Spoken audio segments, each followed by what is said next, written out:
Thank you for staying with us. Let's now speak to the Rule of Law and Accountability Advocacy Center, RULAAC Executive Director, I beg your pardon, Okechukwu Nwanguma.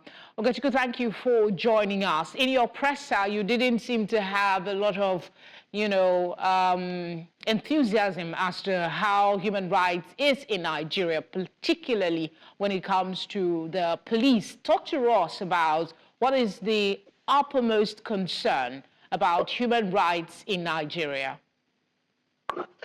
Thank you for having me, and I apologize for the poor lightning. Today is International Human Rights Day, when we commemorate the, coming into the Universal Declaration of Human Rights, when it is commemorated. And as it is,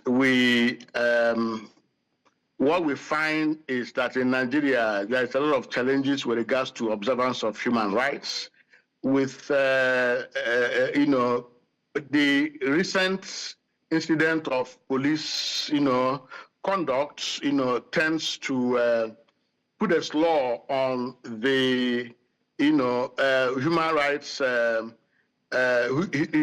record of Nigeria. The way the police operates, in fact, I thought that with the NSAS protest of 2020, that lessons would have been learned. But what we find is that the Nigerian police continue to operate the same way that they were operating that prompted the NSAS protest. But besides police violence and impunity, we see a lot of violation of other human rights. I mean, corruption itself, it leads to human rights violation, because corruption denies the country of resources to address, poverty, and unemployment and inequality. And when citizens protest to call attention of government to the need for deliver good governance, they use security forces to repress, freedom of expression and political dissent. So I think that for us, today, being Human Rights Day, should be a day that should call attention of Nigerian authorities to recommit themselves to fulfilling their obligations to their commitment under local laws and international human rights standards that Nigeria subscribes to. All right, you talked a lot about the police, so I would want you to tell us what reforms are you looking to see in the Nigerian police that will strengthen human rights in the country?